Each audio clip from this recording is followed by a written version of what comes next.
सभी को जय मसीह की। आज की सुबह की आराधना में मैं आप सभी का स्वागत करता हूं। जो फर्स्ट टाइम या पहली दफ़ा हमारे साथ इस आराधना में शामिल हुए हैं, हम उनका भी स्वागत करते हैं। आज पवित्र आत्मा के अवतरण पर्व के पश्चात का 18वां रविवार है और आज के दिन के लिए हमारा विषय है परिवार और परिवार में रहने वाले पति और पत्नी और तमाम लोग। और परमेश्वर का वचन हमसे कहता है, यदि घर को यहोवा ना बनाए तो उसके बनाने वाले का परिश्रम व्यर्थ होगा।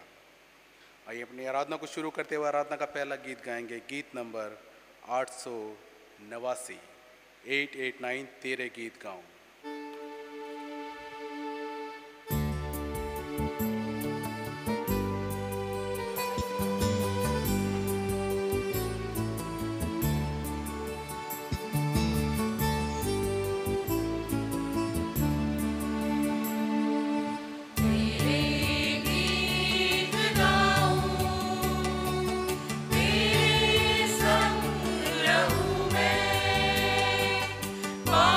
मैं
प्रभु बोझ की पुस्तक में से पेज नंबर 119 सेक्शन नंबर 3 से हम लोग शुरू करेंगे। हमारे खुदावंद यीशु मसीह का अनुग्रह, परमेश्वर पिता का प्रेम और पवित्र आत्मा की सहभागिता आप सबके साथ हो। सर्वशक्तिमान परमेश्वर, आपके सम्मुख सबके हृदय खुले हैं। आप सबकी अभिलाषाओं को जानते हैं और आपसे कोई भी भेद छिपा नहीं है। अपने पवित्र आत्मा की प्रेरणा से हमारे हृदय के विचारों को शुद्ध कीजिए, ताकि हम आपसे पूर्ण रूप से प्रेम करें और योग्य रीति से आपके पवित्र नाम की स्तुति करें, हमारे प्रभु यीशु मसीह के द्वारा। आमीन। स्वर्ग में परमेश्वर की महिमा और पृथ्वी पर उसके लोगों को शांति। हे प्रभु परमेश्वर, स्वर्गीय राजा, सर्वशक्तिमान पिता परमेश्वर, हम आपकी आराधना करते हैं, आपको धन्यवाद देते हैं और आपकी महिमा के कारण आपकी स्तुति करते हैं। हे प्रभु यीशु मसीह, परमेश्वर पिता के इकलौते पुत्र, हे प्रभु परमेश्वर, हे परमेश्वर के मेमने, आप जगत का पाप उठा ले जाते हैं। हमारी पिता की दाहिनी ओर विराजमान है। हमारी प्रार्थना स्वीकार कीजिए, क्योंकि केवल आप ही पवित्र हैं, आप ही प्रभु हैं, आप ही यीशु मसीह पवित्र आत्मा के साथ परमेश्वर पिता की महिमा में परमुच हैं। आमीन। प्रार्थना करें। धन्यवाद अनुग्रहकारी पिता परमेश्वर, धन्यवाद देते हैं प्रभु जी सारी उन आशीषों के लिए जो बीते दिनों में आपने हमें दी हैं। धन्यवाद देते हैं आज के सुंदर दिन के लिए कि प्रभु जी हम एक संगति में होके आपकी उपस्थिति में आते हैं, दुआ प्रार्थना करते हैं। प्रभु जी तेरे वचनों को पढ़ते हैं, सुनते हैं। हमारे कानों को खोल प्रभु जी, ताकि हम तेरे वचनों को सुन सके, उस पर मनन चिंतन कर सके। हमारे दिमागों को खोलें, हमारे हृदय को खोलें प्रभु जी, ताकि तेरे वचन को हम आत्मसात कर सकें। हम दुआ करते हैं पिता परमेश्वर, अपनी उपस्थिति हमारे बीच में दे और प्रत्येक के हृदय को छुएं पिता परमेश्वर, ताकि प्रत्येक जन प्रभु जी तेरी आशीष को यहाँ से लेके जाने वाला हो और अपने जीवन से पिता परमेश्वर बहुतायत के फल लाने वाला हो। प्रभु जी सारा आदर महिमा आपको देते हैं। प्रार्थना अपने उद्धारकर्ता खुदावंद यीशु मसीह के नाम से मांगते हैं। आमीन। आज के विशेष हे परमेश्वर, हमारे स्वर्गीय पिता, आपका स्वभाव और नाम ही प्रेम है।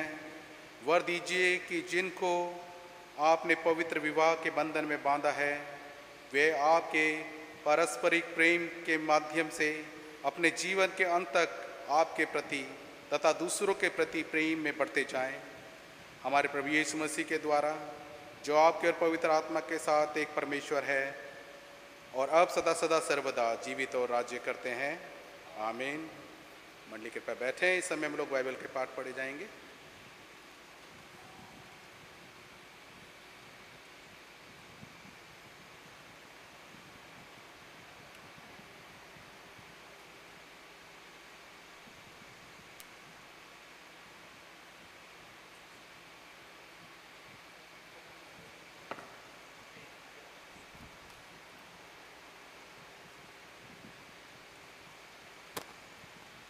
आज का पहला पाठ मालाकी 2 अध्याय 13 से 16 तक। मालाकी 2 13 से 16।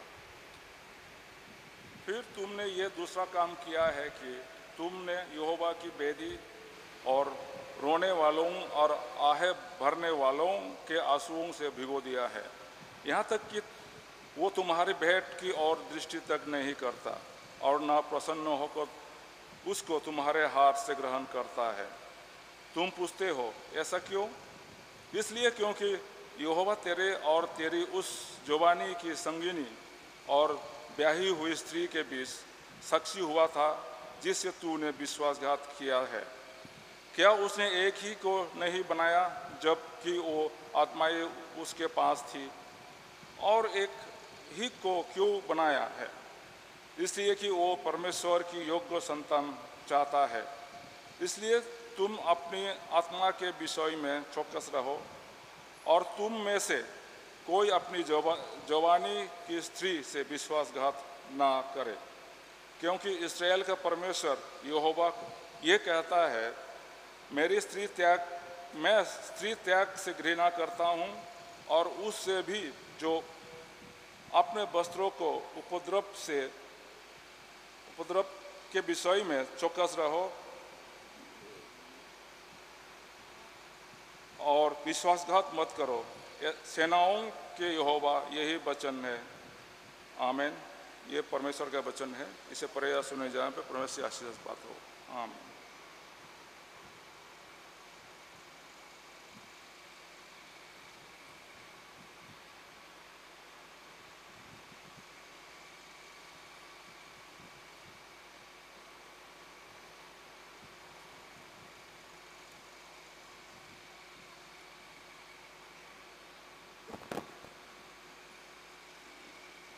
हम पढ़ेंगे भजन 127, साम्स 127। यदि घर को यहोवा न बनाए तो उसके बनाने वालों का परिश्रम व्यर्थ होगा। यदि नगर की रक्षा यहोवा न करे तो रखवाले का जागना व्यर्थ ही होगा।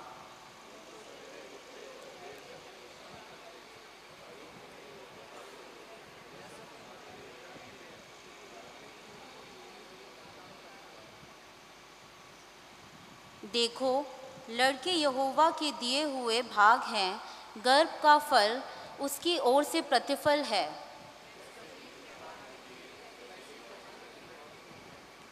क्या ही धन्य है वह पुरुष जिसने अपने तरकश को उनसे भर लिया हो। वह फाटक के पास शत्रुओं से बातें करते संकोच न करेगा। पिता, पुत्र और पवित्र आत्मा के नाम की महिमा हो, जैसे आदि में थी, अब है और सदा सर्वदा रहेगी।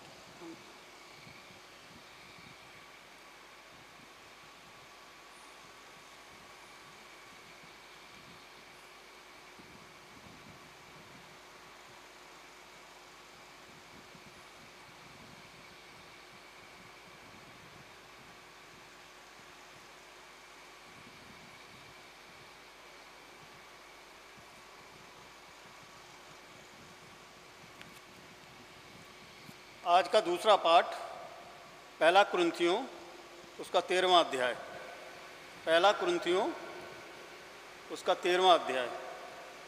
यदि मैं मनुष्यों और स्वर्गदूतों की बोलियां बोलूं और प्रेम न रखूं तो मैं ठनठनाता हुआ पीतल और झंझनाती हुई झांझ हूँ।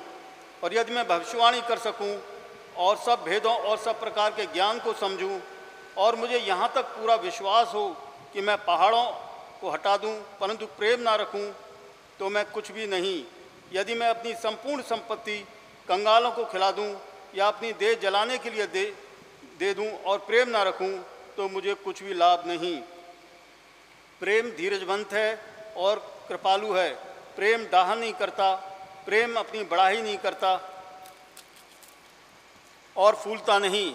वह अनरीति नहीं चलता, वह अपनी भलाई नहीं चाहता, झुंझलाता नहीं, बुरा नहीं मानता, कुकर्म से आनंदित नहीं होता, परंतु सत्य से आनंदित होता है।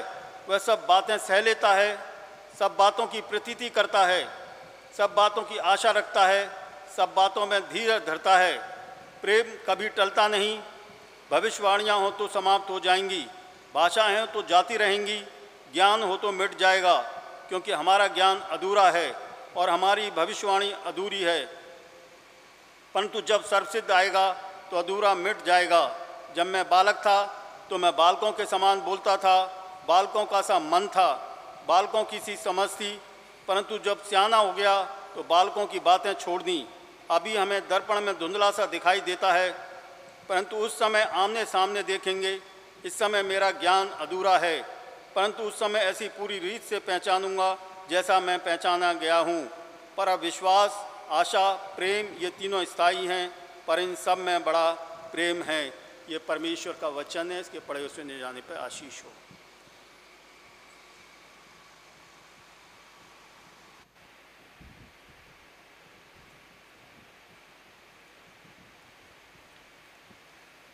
इस समय हम लोग अपने स्थानों पर खड़े हों। इससे पहले हम सुसमाचार पाठ में जाएं। हम प्रभु की महिमा के लिए एक और गीत गाएंगे। गीत नंबर 772, सहारा मुझको चाहिए, सहारा दे मुझे खुदा।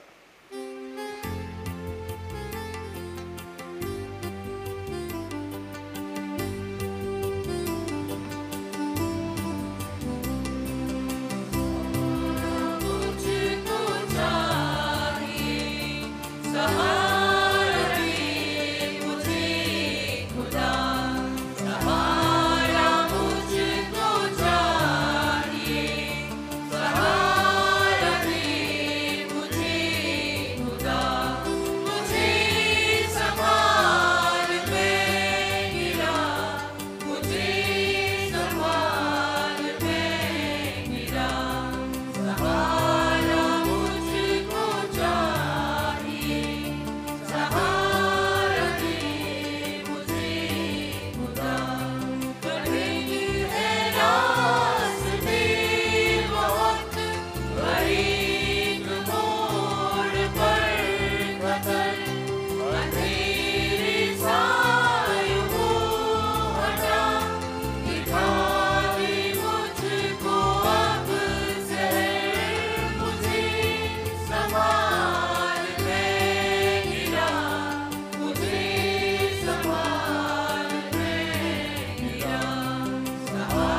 आज का सुसमाचार पाठ जो लिया गया है मरकुस रचित सुसमाचार उसका 10वां अध्याय है, उसके पद 2 से लेकर 12 तक।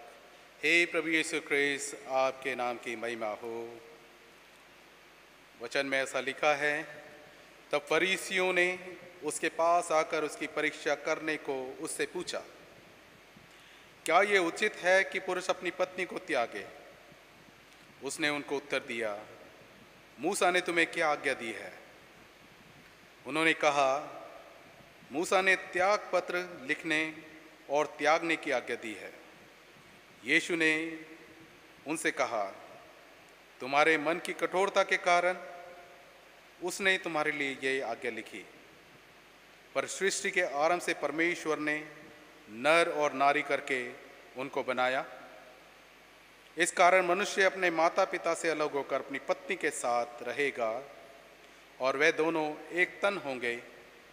इसलिए वे अब 2 नहीं वरन एक तन हैं। इसलिए जिसे परमेश्वर ने जोड़ा है उसे मनुष्य अलग ना करे। घर में चेलों ने उसके विषय में उससे फिर पूछा। उसने उनसे कहा, जो कोई अपनी पत्नी को त्याग कर दूसरी से विवाह करे तो वह उस पहली के विरोध में व्यभिचार करता है, और यदि पत्नी अपने पति को छोड़कर दूसरे से विवाह करे तो वह व्यभिचार करती है। ये क्रिस्त का सुसमाचार है। हे प्रभु यीशु क्रिस्त, आपकी स्तुति हो।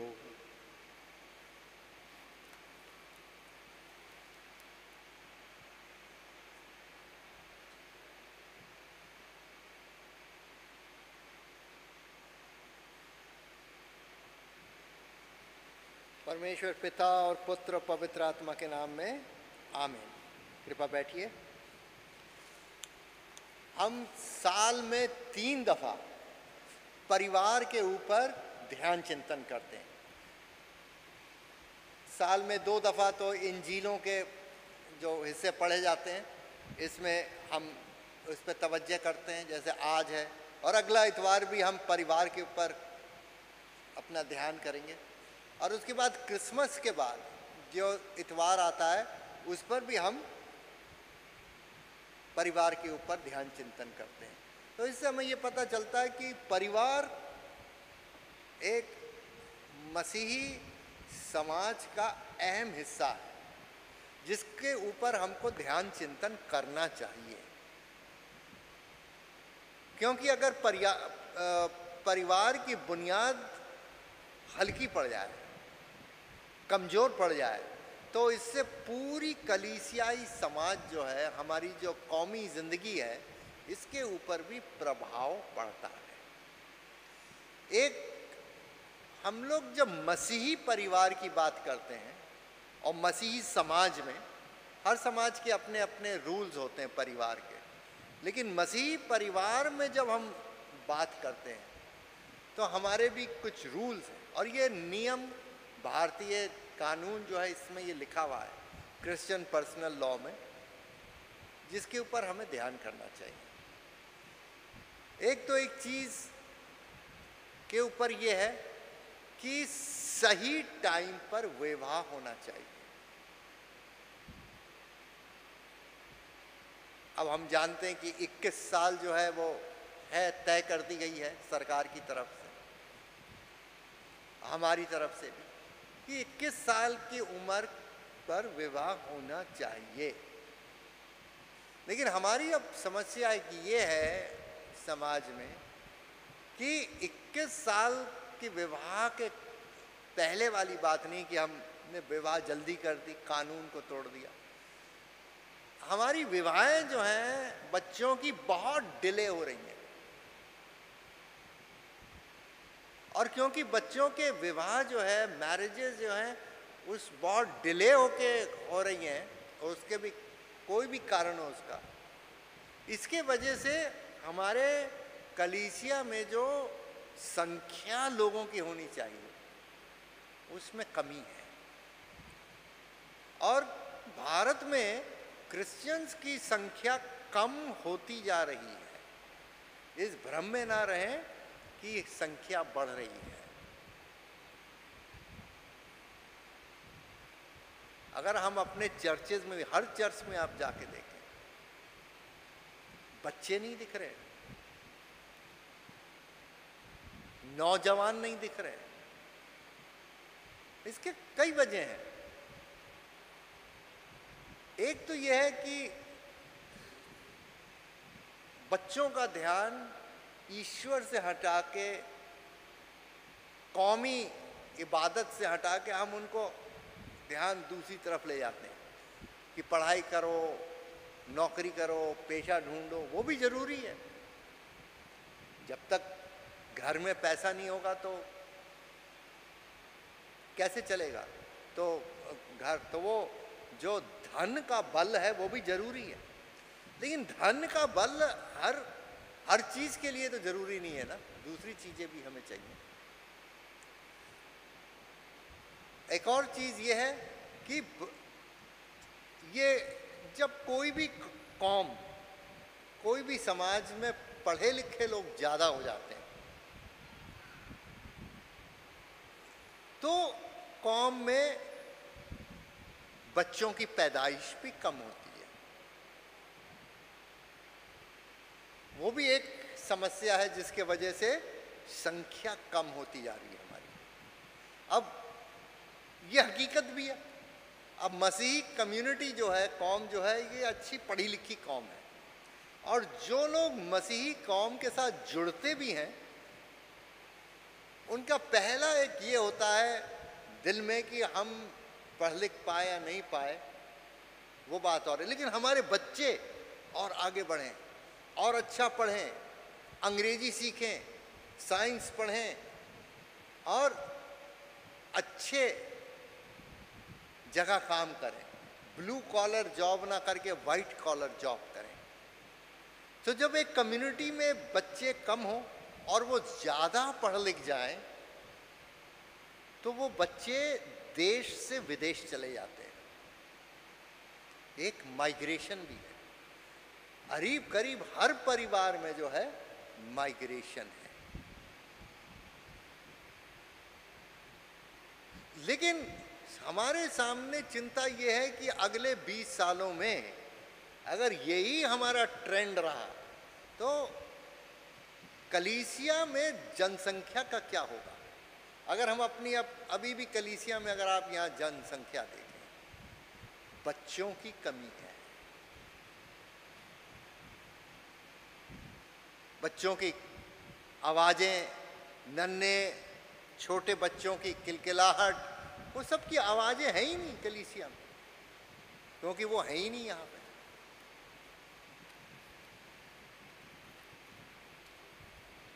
परिवारों को मजबूत करने के लिए और हमारी कौम को आगे बढ़ने के लिए ये जरूरी है कि परिवार इकट्ठे होके रहें, पति पत्नी को जोड़ के रखें। अब पति पत्नी को जोड़ के रखने में कौम का भी बहुत बड़ा हाथ होता है, और पति पत्नी को तोड़ने के लिए भी कौम का बड़ा हाथ होता है।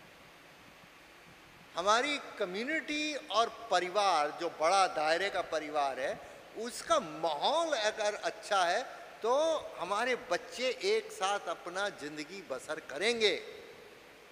लेकिन हमारे परिवार का और हमारी कौम का अच्छा माहौल नहीं है तो इसमें परिवार टूटेंगे,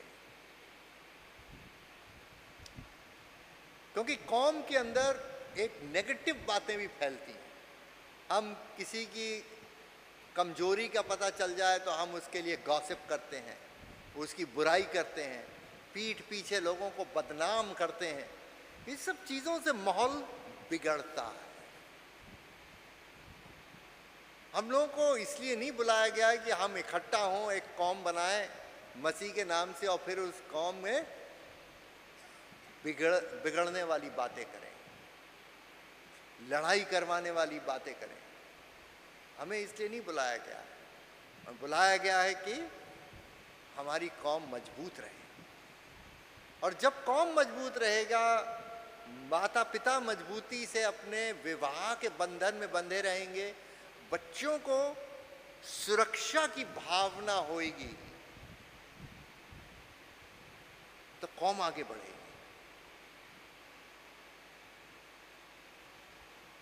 प्रभु यीशु मसीह ने क्या कहा? बच्चों को मेरे पास आने दो, इन्हें मना मत करो, क्योंकि स्वर्ग का राज ऐसों ही का है। लेकिन क्योंकि बच्चों की कमी है तो बच्चों की आवाज़ें कम सुनाई देती हैं। हमारे संडे स्कूल ठीक से काम नहीं करते, वहाँ पे बच्चों की संख्या कम है। उस चीज़ के ऊपर हमको ध्यान देना है। अब इसका ये भी मतलब नहीं है कि हम ज़बरदस्ती अपनी कौम को बढ़ाएं और वो लोग ईश्वर को नहीं जाने। बच्चे ईश्वर का वरदान है, हमने अभी बाइबल में भजन संहिता से पढ़ी है। लेकिन हमारे बच्चे ईश्वर से प्यार और ईश्वर से भय करने वाले होने चाहिए। हमें ऐसे बच्चे नहीं चाहिए जो कि विद्रोह करें। ऐसे होने चाहिए जो ईश्वर का भय और ईश्वर का ज्ञान और ईश्वर का प्यार उनके दिलों में है, होना चाहिए।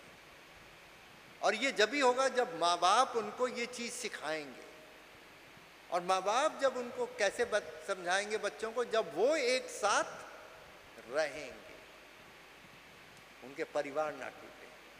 तो हमें हर तरीके से हेल्प करनी है कि हमारे पति पत्नी का परिवार मजबूती से सही टाइम से बच्चों की शादी हो, सही टाइम से वो पति पत्नी बने, सही टाइम से उनका परिवार बढ़े।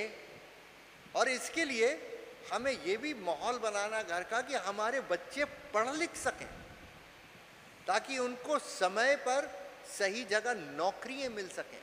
और हमें उनकी हेल्प भी करनी है कि बच्चों को नौकरी पेशा सही जगह से मिले।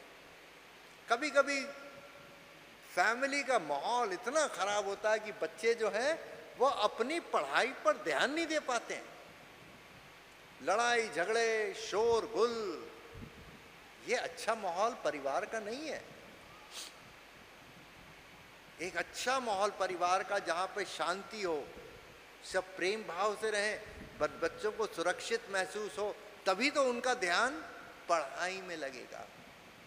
या हमारे नौजवान बच्चों को असुरक्षा लगेगी, इनसिक्योर लगेगा, तो उनका दिमाग भटका रहेगा। तो हमें इस परिवार के ऊपर, पति पत्नी के ऊपर बहुत ध्यान देना और सारी कम्युनिटी को मिलकर हर पति पत्नी को सपोर्ट करना है कि इनका परिवार में हम एक दूसरे को कैसे सपोर्ट करें कि हम आगे बढ़ सकें। देखिए, परमेश्वर ने जब आदम को बनाया, ये देखिए हम बाइबल में जब पहली किताब पढ़ते हैं उत्पत्ति की, तो उसमें उत्पत्ति की किताब में 2 कहानियां हैं। उत्पत्ति की पुस्तक उसका दूसरा अध्याय में जो कहानी है उसमें आदम और हवा की कहानी है। जब खुदा ने आदम को बनाया तो उसने मिट्टी से उसे बनाया, मिट्टी का पुतला बनाया, उसे बनाया, उसमें सांस फूंकी और आदम को उसने एक वाटिका में, एक बगीचे में रखा। उस बगीचे का नाम अदन वाटिका थी, अदन का बगीचा। अदन के बगीचे में खुदा ने देखा आदम को और उसने कहा कि आदम का अकेला रहना अच्छा नहीं है। देखिए, अगर हम उत्पत्ति की पहला अध्याय में पढ़ें, इस अध्याय से पहले, वहाँ पे हम देखेंगे कि खुदा ने 6 भागों में और 6 समय में या 6 दिनों में आसमान और ज़मीन हर चीज़ बनाई। और खुदा ने पहला दिन बनाया, उसमें उसने रोशनी बनाई और दिन हुई और रात हुई, और खुदा ने उसे देखा और कहा ये अच्छा है, इट इज़ गुड, ये अच्छा है। और इसी तरीके से उसने दूसरे दिन बनाया और उसने उसे देखा और कहा ये अच्छा है। उसने छठा दिन बनाया और उसने छठे दिन में आदम और हवा को अपनी सूरत, आदम और हवा नहीं लिखा, उसमें नर और नारी को उसने बनाया और नर और नारी को उसने अपनी सूरत से बनाया और उनको देखा और कहा ये बहुत अच्छा है, और 7वें दिन उसने आराम करा, विश्राम करा। फिर दूसरी कहानी शुरू होती है कि खुदा ने आदम को कैसे मट्टी से बनाया, और जब आदम को अकेला देखा तो उसने क्या देखा, क्या बोला? अभी तक तो खुदा क्या कहता है, अच्छा है, अच्छा है, अच्छा है, अच्छा, बहुत अच्छा। अब क्या कह रहे हैं खुदा, परमेश्वर क्या कहते हैं, ये अच्छा नहीं है कि आदम अकेला रहे। तो परमेश्वर ने आदम के सामने सब किस्म के जानवर भेजे, बोले इसमें तुम अपना कोई साथी ढूंढ लो। और आदम ने हर जानवर को क्या किया, नाम दिया, लेकिन उसमें उसको अपना साथी नहीं मिला। देखिए, नाम देना, इंसान ही एक ऐसा प्राणी है जो दूसरी चीजों को नाम देता है, और कोई चीज नाम नहीं देती है, हम नाम देते हैं। दुनिया में बहुत सी चीजें हैं, हम जानवरों को नाम देते हैं। हम अपने जानवर को तो बहुत ही करीबी का नाम देते हैं, जब उसको नाम से बुलाते हैं तो वो आ जाते हैं, कुत्ते हो, बिल्ली हो, कोई भी हो जानवर, घोड़े हो। फिर इंसान जो है परिंदों को नाम देता है कि वो चील है, वो कबूतर है, वो है, ये है। फिर इंसान जो है पेड़ पौधे फूल इन सब को नाम देता है। जब हम कहेंगे गुलाब का फूल है तो सबको पता है ये गुलाब, हमने नाम दिया कि ये फूल को हम गुलाब कहेंगे, रोज कहेंगे, उस फूल को हम डेजी कहेंगे, उस फूल को हम गुलदौदी कहेंगे, उसको हम बेगमबेलिया कहेंगे।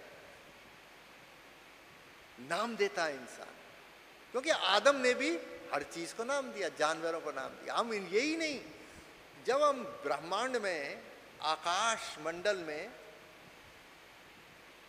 ग्रह देखते हैं, उपग्रह देखते हैं, सितारे देखते हैं, तारे देखते हैं, हम इनको भी नाम देते हैं। ये चांद है, ये मर्क्यूरी है, ये प्लूटो है, ये मार्स है, ये वीनस है, ये सन है, दुनिया भर के नाम, और भी बहुत से नाम। नहीं तो वो तो सब ऐसे हैं, हाजिर हैं, लेकिन इंसान ही इनको नाम दे के इनका कुछ अर्थ निकालता है, इनको कुछ मकसद देता है, इनको कुछ, इनका कुछ मतलब निकालता है। और कोई प्राणी मतलब नहीं निकाल पाता, अर्थ नहीं निकालता, इंसान देता, नाम दे के हर चीज का एक अर्थ बनाता है, नाम देता है, अर्थ निकालता है। ऐसे तो ये सब चीजें दुनिया में किसी को कुछ पता ही नहीं है ये चीजें हैं, लेकिन हम ऐसे प्राणी हैं जो हमारे पास हम जानते हैं कि ये सब चीजें हैं और हम उनको नाम देते हैं। आदम ने भी क्या करा था, जानवरों के नाम दिए, लेकिन उसको अपना इसमें कोई साथी नहीं मिला। देखिए, चांद आपका साथी नहीं होगा। कभी आप गम में रात में बैठे हो तब आपको लगे चांद आपका साथी है, तो वो बात और है, वो तो कविता की बात हो गई। ये सब आप साथ, फिर खुदा जब देखता है, परमेश्वर देखते हैं कि आदम को कोई साथी नहीं मिला, तब आदम के लिए वो कुसला देते हैं। और इस तरीके से कहानी लिखी हुई है कि आदम के वो पसली में से उसके लिए एक मदद करने वाली बनाते, ना उसके सर से ना उसके पैर से, उसके पसली में से, उसके बराबर, जो उसके दिल के करीब हो। और जब आदम अपनी नींद से उठते हैं तो देखते हैं कि अरे ये तो नारी है यहाँ पर, और उसको देख के वो बहुत प्रसन्न हो जाते हैं। उन्होंने कोई ऐसी चीज धरती पर अदन वाटिका में देखी ही नहीं थी, और उन्होंने कहा कि ये जो है मेरे मांस से मांस है, मेरी हड्डी से हड्डी है, और ये नारी है क्योंकि ये मुझ नर से निकाली गई है। और उसके बाद एक बहुत इम्पोर्टेंट, एक ख़ास, एक बाइबल में आयत लिखी हुई है, और वो लिखा है कि इसीलिए नर और नारी, इसीलिए नर अपने माता पिता को छोड़कर, आदमी जो है, अपनी पत्नी के साथ रहता है, और वो दोनों एक तन हो जाते हैं। तो ये ईश्वर की योजना है कि हम लोग अकेले नहीं रहें, हम पति और पत्नी के रूप में इस दुनिया में रहें और इस दुनिया को आबाद करें। ये ईश्वर का ही आइडिया है, उसी ने हमें ऐसे ही बनाया है और ये ईश्वर का मकसद है। तो लोगों ने प्रभु यीशु मसीह से पूछा कि क्या डाइवोर्स देना सही है कि नहीं है। तो प्रभु कहते हैं कि तुम्हारे बाइबल में क्या लिखा है। तो उन्होंने कहा मूसा के नियम में, पुराने नियम में ये लिखा है, तुम एक सर्टिफिकेट दे दो, अपनी पत्नी को डाइवोर्स कर सकते हो। तो प्रभु ने कहा कि ये तुम्हारे दिल की हार्डनेस थी, सख्ती के कारण लिखा। देखिए बहुत सी चीजें नियम में लिखी होती हैं, उसका प्रावधान दिया जाता है, इसका ये मतलब नहीं कि वो सही है। देखिए एक हमारे कॉन्स्टिट्यूशन में, भारत के संविधान में एक प्रावधान है कि प्रेसिडेंट या गवर्नर किसी प्रदेश के सरकार को भंग कर सकता है। अगर ऐसा ऐसा ऐसा हो जाए, उनकी अगर ये पता चल जाए कि उनकी संख्या विधानसभा में कम हो गई है, तो गवर्नर उस चीज़ को क्या करेगा, सरकार को भंग कर देगा। वो प्रावधान है। लेकिन इसका ये मतलब नहीं कि जब उसकी मर्जी आए तब वो सरकार को भंग करते। अरे जब जनता कोई सरकार को चुनती है, किसी पार्टी को चुनती है सरकार बनाने के लिए, तो उम्मीद की जाती है पूरे 5 साल का दौर जो है वो तय करेगी, पूरे 5 साल प्रशासन चलाएगी सरकार की तरह, ये पार्टी प्रशासन चलाएगी, उसके बाद फिर इलेक्शन होंगे। लेकिन मिड टर्म इलेक्शंस भी कभी कभी हो जाते हैं। लेकिन ये कोई अच्छी बात नहीं है। ये इसलिए प्रावधान नहीं दिया है कि जब आपकी मर्जी आए आप उसको सरकार को भंग कर दो। तो नियम और कानून में कुछ हमें प्रावधान दिए जाते हैं, उसका मतलब ये नहीं कि वो बड़ी अच्छी बात है। लेकिन कहीं कहीं ऐसी ट्रेजेडी हो जाती है, इनकम्पैटिबिलिटी आ जाती है, जिसके कारण लोगों के परिवार अलग हो जाते हैं, डाइवोर्स हो जाता है। लेकिन इसका मतलब ये नहीं कि ये हमारे जीवन का एक हिस्सा बन जाए और हम कहें कि ये बड़े आसानी से ये चीज़ हो जाना चाहिए। नहीं, ऐसी बात नहीं। हमें सबको मिलकर, जो बुजुर्ग हैं, कलीसिया के लोग हैं, अपने हम उम्र लोग हैं, हमें सपोर्ट करना है कि हमारे परिवार एक रूप से बंधे रहें, हमारे परिवारों में झगड़े, किल्लत, ये सब ना हो। हमारे नौजवान अच्छा पढ़ें लिखें, उनको नौकरियां अच्छी मिले, हम उनको कोशिश करें सही जगह नौकरियों में फिट करने की। सबके पास अपने अपने कनेक्शंस होते हैं। हम देखें कि हमारे कलीसिया का हर एक बच्चा पढ़ लिख जाए अच्छे से नौकरी में, और सही टाइम पर उसका विवाह हो। आज हमारी संख्या कम कई कारणों से हो रही है। एक तो यह है कि मसीही समाज में बच्चे अच्छे पढ़ लिख जाते हैं, और जो भी एक नया व्यक्ति मसीही समाज को ज्वाइन करता है, कन्वर्ट होता है, तो उसके मन में भी ये तमन्ना होती है कि हमारा बच्चा पढ़ लिख कर आगे बढ़े। तो हमारी कम्युनिटी एक पढ़ी लिखी कम्युनिटी है। पढ़ी लिखी कम्युनिटी में ये होता है कि जब बच्चे अच्छे पढ़ लिख जाते हैं तो वो फिर और अच्छी जगह जाने की कोशिश करते हैं, अपने देश शहर छोड़कर वो दूसरी जगह जाते हैं। ये होता है।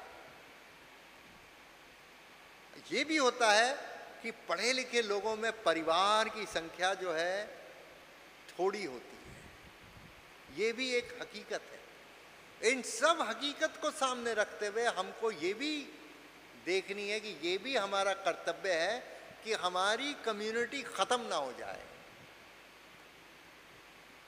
ये भी कोई ये नहीं कि हम बहुत बड़ी तादाद में हो जाए और हमारे बच्चे ना खुदा को जाने, ना खुदा के डर को जाने, और ना वो कोई अच्छे औहदों में काम करें। ये भी कोई अच्छी बात नहीं। छोटी कम्युनिटी भी ठीक है, लेकिन अच्छी कम्युनिटी होनी चाहिए। समाज अच्छा होना चाहिए, मसीही समाज अच्छा होना चाहिए। ये नहीं कि यहाँ के पियक्कड़ हैं और नशे करने वाले हैं, कोई काम नहीं कर रहे हैं, ऐसी हमें लोग नहीं चाहिए, ऐसी जनसंख्या नहीं चाहिए। प्रभु यीशु मसीह ने कहा तुम पृथ्वी के क्या हो, नमक हो। अब नमक क्या होता है कि आप क्या 1 किलो अगर चावल डालें उसमें क्या 1 किलो नमक भी डालेंगे? नहीं डालेंगे। कैसे डालेंगे? थोड़ा सा डालेंगे आप नमक, 1 चम्मच डालेंगे, चुटकी भर नमक डालेंगे। हमारा समाज ऐसा ही स्वादिष्ट होना चाहिए कि भारतीय बड़े समाज में हम थोड़े से हों लेकिन हम पूरे समाज को स्वादिष्ट कर दें। देखिए, जब हम खाने में थोड़ा सा नमक डाल के खाते हैं तो ये नहीं कि खाने वो हम नमक का टेस्ट आता है, नमक का टेस्ट तो नहीं आता, खाने का टेस्ट और अच्छा हो जाता है, और अच्छा हो जाता है, सब्जी और अच्छी लगेगी, दाल और अच्छी लगेगी, क्योंकि उसमें थोड़ा नमक हमने डाल दिया। और जब वो नमक नहीं होता है तो हमें उसकी कमी महसूस होती है। तो मसीह समाज को भी कम संख्या में, अल्प संख्या में होना कोई बुरी बात नहीं है, लेकिन हमारा ऐसा ही काम एक नमक की तरह होना चाहिए। अगर हम वहाँ पे ना हों तो लोगों को लगे कि अरे यहाँ पे कोई क्रिश्चियन नहीं है, हमारा समाज थोड़ा सा फीका हो गया है। यहाँ पे अगर क्रिश्चियन होते तो और अच्छा हमारा समाज होता। हमारी ऐसी रेपुटेशन होनी चाहिए। बहुत बड़ी भारी संख्या बढ़ाने में की जरूरत नहीं, लेकिन थोड़े से लोगों में अकल होनी चाहिए, दिमाग का इस्तेमाल करना आना चाहिए। देखिए, हमारी जो मसीही कम्युनिटी है इस इलाके में, नॉर्थ इंडिया में, हम कोई बहुत अमीर बैकग्राउंड के नहीं हैं। हमारे पास कोई बहुत बड़ी बड़ी जमीनें हमें पुरखों से नहीं मिली हैं, हम जमींदार वर्ग के भी नहीं हैं।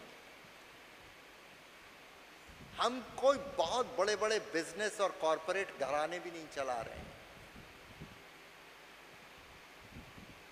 ये सब की कमी है, लेकिन एक चीज खुदा ने हमें दी है, वो हमको उसने क्या दिया है? दिमाग दिया है। और दिमाग का हमें इस्तेमाल करके ही आगे बढ़ना है। जिस समाज में हम दिमाग लोगों का आगे बढ़ाते हैं, खोलते हैं, ज्ञान देते हैं, वो समाज जो है वो एक एनलाइटेंड समाज बनती है। उनके अंदर सोचने वाले लोग पैदा होते हैं। देखिए, अभी एक जगह युद्ध चल रहा है, हम कोई देश वेश का नाम नहीं लेंगे, लेकिन हमें पता है कहाँ युद्ध चल रहा है, लड़ाई हो रही है। उस देश के ऊपर, छोटा सा देश है, चारों तरफ से लोगों ने हमला किया हुआ है, चारों तरफ से, दक्षिण से भी, पूरब से भी और पश्चिम से भी। लेकिन वो सबके ऊपर हावी है। क्यों? क्योंकि वहां के लोग, संख्या उनकी बहुत कम है, लेकिन उनके पास दिमाग अपने दुश्मनों से ज्यादा है। उन्होंने इस तरीके से टेक्नोलॉजी बना ली अपने दिमाग को इस्तेमाल करके कि वे दूसरे पे भारी रहते हैं। तो देखिए, ये इससे फिक्र करने की जरूरत नहीं कि हमारी संख्या बहुत थोड़ी या बहुत ज्यादा है। सवाल ये उठता, दिमाग हम कितना इस्तेमाल कर रहे हैं। एक एक व्यक्ति हमारे मसीही समाज में इंपॉर्टेंट है, एक एक व्यक्ति। हम किसी को भी खो नहीं सकते, हम किसी को भी इग्नोर नहीं कर सकते, और हर एक का साथ हमें देना है उसे आगे बढ़ाने में। बुराई करने की आदत बंद करनी है। हर जगह हम सुनते रहते हैं बुराई, गॉसिप सुनते रहते हैं। ये स्पिरिट नेगेटिविटी की जो है ना, नकारात्मक सोच, ये भी एक बुरी आत्मा है। इसको भी हमें अपने दिल और दिमाग से निकालनी है। हर वक्त नकारात्मक सोच, बुराई करना, गलत सोचना। अरे खुदा भी बहुत बड़ी चीज़ है।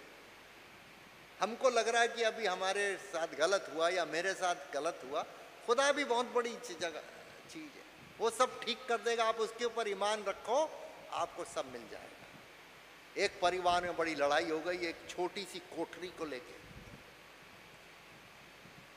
एक भाई मांगता है ये कोठरी मेरे बच्चों को मिल जाए, दूसरे मांगता है ये छोटी सी कोठरी को लेके। बड़ी लड़ाई चल रही है। इतनी लड़ाई, इतना ज़्यादा गुस्सा कि चचेरे ममेरे भाई जो थे उन्होंने एक दूसरे का सर फोड़ दिया। ये भी अच्छी बात नहीं। एक परिवार में बड़ा ईर्ष्या पैदा हो गई, जेलसी, कि मेरे लड़के को एडमिशन इस कॉलेज में नहीं मिला और मेरे भाई के लड़के को इस कॉलेज में मिल गया। उसके ऊपर बड़ी दुश्मनी पैदा हो गई। देखिए, ये सब बहुत छोटी छोटी बातें हैं। इन सब से कौम आगे नहीं बढ़ेगी। इन सब से हमारी कम्युनिटी और परिवार में आगे नहीं। झगड़े जिस परिवार में होंगे वहाँ पे बच्चों का ध्यान प्रगति में ना लड़के झगड़े में लगे रहेंगे, एक दूसरे के ऊपर इल्जाम लगाने में रहेंगे। ये भी एक नकारात्मक शैतानी सोच है। इससे भी हमको क्या करना है? बाहर निकलना है।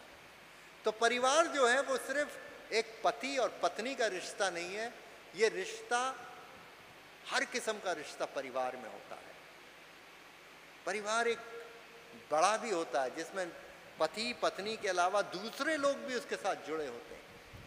और उसके बाद कलीसिया होती है जो परिवारों का बनी होती है। इसलिए कलीसिया को हम क्या कहते हैं? ये परिवारों का परिवार है। कलीसिया की परिभाषा क्या है?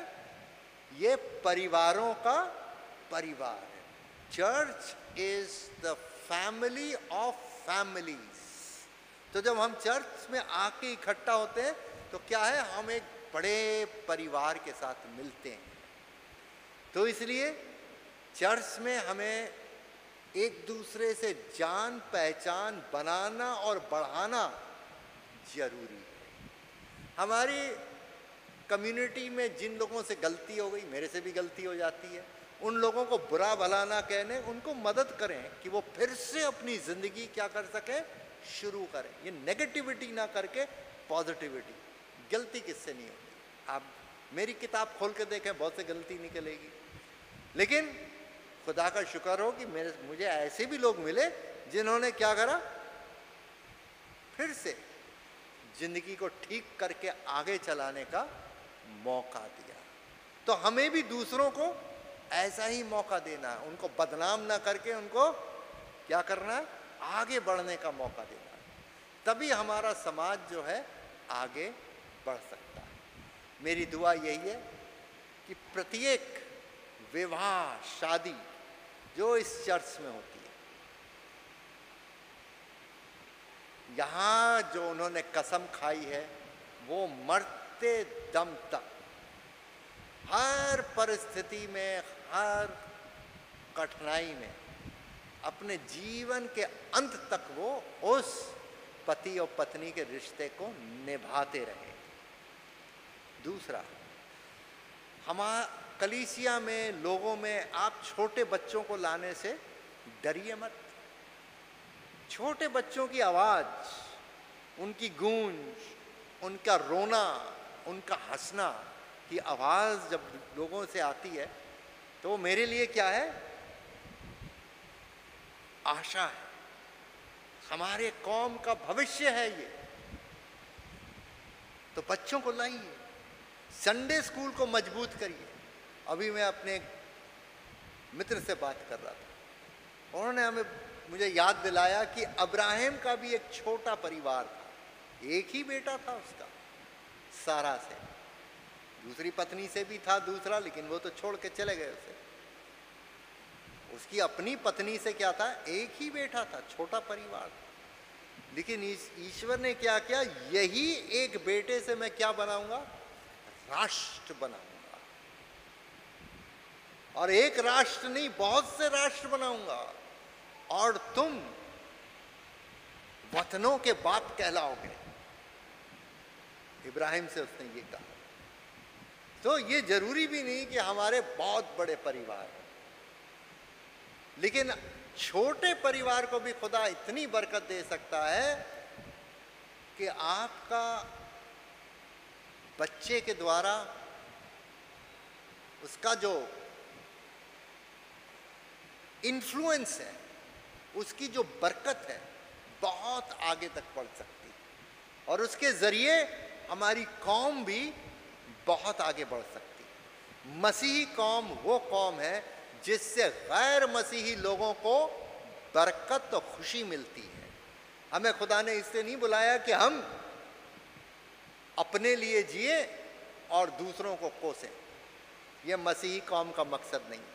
जहाँ कहीं भी मसीही कौम जाएगी वहाँ पे गैर मसीही और जो विश्वासी लोग नहीं हैं उनको खुशी मिलनी चाहिए, उनको बरकत मिलनी चाहिए। लेकिन वो तो जब ही मिलेगी जब हमें खुद बरकतें मिलें। और जब हमारा माहौल ख़राब हो जाएगा कि हमें ही बरकत मिलना खुदा बंद कर देगा तो हम दूसरों को क्या बरकत देंगे। अपने हाथ हमेशा ऐसे रखो, हमेशा दूसरों के लिए आपके पास बरकत का कुछ हाथ हो। ऐसा नहीं होना चाहिए कि हम भीख मांगते रहें हर चीज़ के लिए, हमेशा ऐसे रहो। प्रभु आप लोग सबको बहुत दे।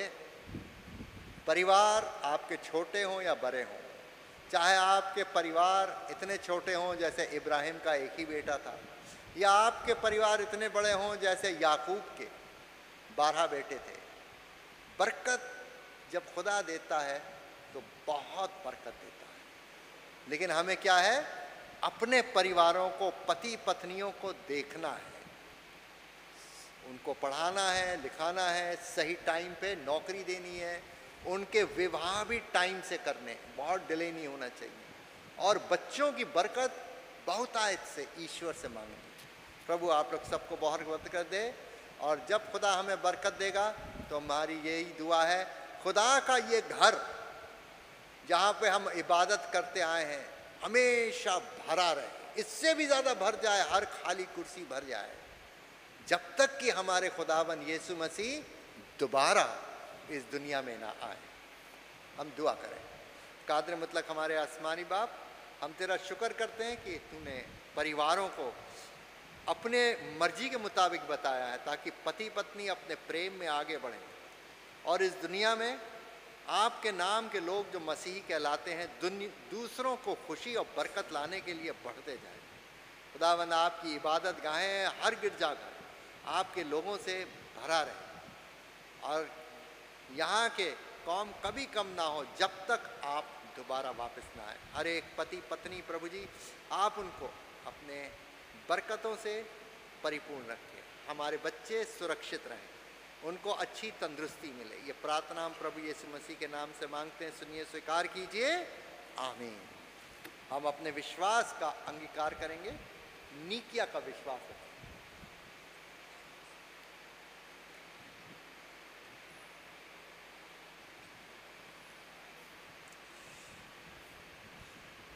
आइए हम लोग नीकिया विश्वास वचन में हम लोग जाएंगे। हम लोग अपने विश्वास का अंगीकार करें। सेक्शन नंबर 14 पेज नंबर 122 प्रभु भोज की पुस्तक में हम सब मिलकर एक साथ कहें, हम एक परमेश्वर सर्वशक्तिमान पिता पर विश्वास करते हैं। वे स्वर्ग और पृथ्वी का और समस्त दृश्य अदृश्य वस्तुओं का करता है। हम एक प्रभु यीशु मसीह पर विश्वास करते हैं। वे परमेश्वर के इकलौता पुत्र, सर्वयुगों से पहले, पिता से उत्पन्न, परमेश्वर से परमेश्वर, ज्योति से ज्योति, सत्य परमेश्वर से सत्य परमेश्वर, कृत नहीं वन उत्पन्न है। उनका और पिता का तत्व एक है। उन्हीं के द्वारा सब वस्तुएं बनी। हम मनुष्यों के लिए और हमारे उद्धार के निमित्त वे स्वर्ग से उतर आए। पवित्र आत्मा की सामर्थ्य से वे कुंवारी मरियम से जन्मे और मनुष्य बने। पैंतुस पिलातुस के शासन में वे हमारे लिए क्रूस पर चढ़ाए गए। उन्होंने दुख भोगा, वे मरे और गाड़े गए। पवित्र शास्त्र के कथन के अनुसार वे तीसरे दिन जी उठे। वे स्वर्ग पर चढ़ गए और पिता की दाहिनी ओर विराजमान हुए। वे जीवितों और मृतकों का न्याय करने के लिए महिमा के साथ फिर आएंगे और उनके राज्य का कभी अंत ना होगा। हम पवित्र आत्मा पर विश्वास करते हैं। वे प्रभु और जीवन दाता है। वे पिता और पुत्र से निकलता है। पिता और पुत्र के साथ उसकी आराधना और स्तुति की जाती है। वह नबियों के द्वारा बोला।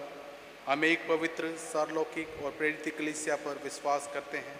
हम पापों की क्षमा के लिए एक बपतिस्मे को मानते हैं। हम मृतकों के पुनरुत्थान की और आने वाले युग के जीवन की प्रतीक्षा करते हैं। आमीन। मंडली कृपया बैठें। सूचनाएं। आने वाले 2 अक्टूबर को WCS की AGM है, एनुअल जनरल मीटिंग। तमाम जो WCS की महिलाएं हैं इस डेट को याद रखें। 2 अक्टूबर को सुबह 11 बजे इनकी AGM है। कैथेड्रल चर्च के जवान लोगों की भी AGM है, वो 6 अक्टूबर को रविवार के दिन में सुबह के 10 बजे डायसीजन रिसोर्स सेंटर में सब जो यूथ के मेंबर हैं सब उस जगह पे शामिल होंगे। हमारे कैथोलिक चर्च की AGM 20 अक्टूबर को होनी तय पाई गई है, तो कृपया आप इस डेट को याद रखें। और जिसके लिए जो है कि हमारी पास्टेट कमेटी के लिए 5 वैकेंसीज यहाँ पे खाली हैं, तो जिसमें नॉमिनेशन भरने की डेट जो है 3 अक्टूबर है, उसकी लास्ट डेट 12 अक्टूबर की है।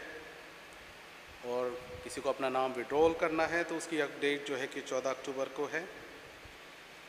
और जो पास्टेट कमेटी की मीटिंग जो होगी इसमें स्क्रूटाइज किया जाएगा, जितने भी नॉमिनेशन आए हैं उसकी डेट 16 अक्टूबर को है।